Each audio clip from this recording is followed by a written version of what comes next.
So at every one of your crusades, you always pray for the baptism of the Holy Spirit. Yes. How important is it for evangelists to do that? That is extremely important. I think back of the very first crusade I had when I launched out. I had just founded Christ for All Nations, and I went to Gaborone in Botswana.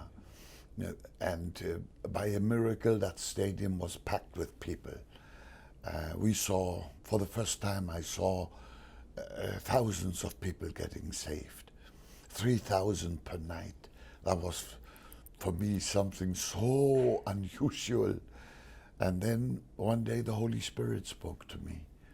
And he said, tomorrow, pray for the baptism in the Holy Spirit in the stadium.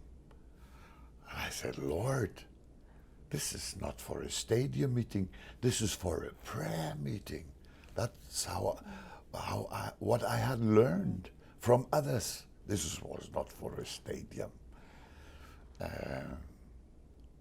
And the Lord gave me the reason why he wanted me to pray for the baptism in the Holy Spirit in the stadium. He said, because in the last days, I will pour my Spirit out upon all flesh.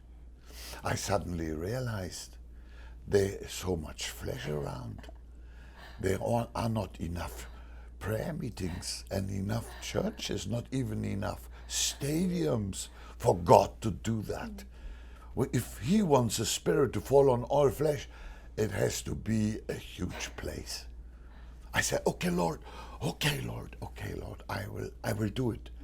And I stood up and I said, tomorrow you're going to see something you have never seen in your life. The Holy Spirit is going to come down right here in the middle of this stadium. I didn't tell them that I hadn't seen it either, but I knew I was prophesying. The next day we had capacity crowd. I mean, it was full. A teaching was given by somebody else about the baptism in the Holy Spirit, and that somebody else had forgotten to mention a single word of the new tongues, the language of the Holy Spirit. And I was not happy. So I thought, I being in charge of that whole thing, I can always push something in. And the Lord said to me, leave it to me. Oh, I said, okay. So then I said, how many of you want to receive this gift you've just heard about? They all wanted it. I called them forward.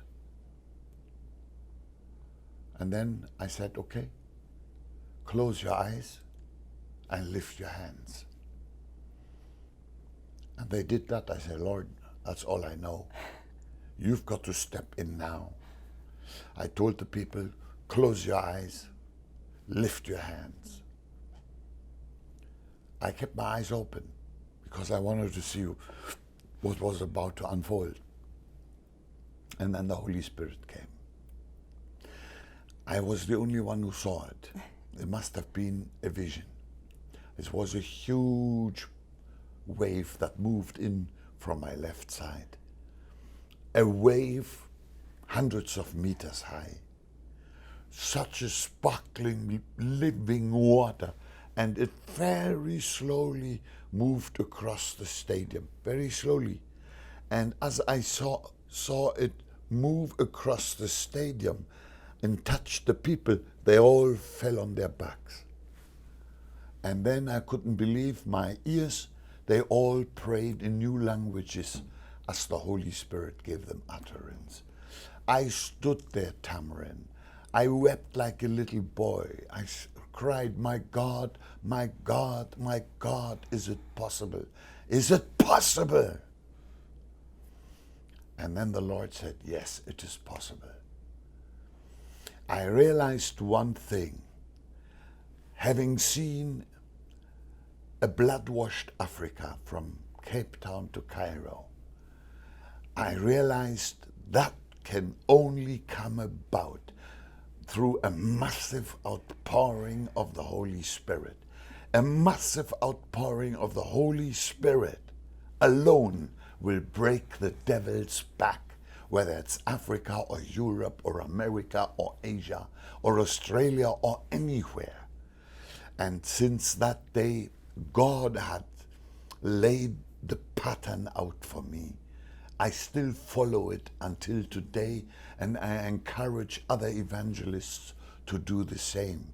This is extremely important from God's side.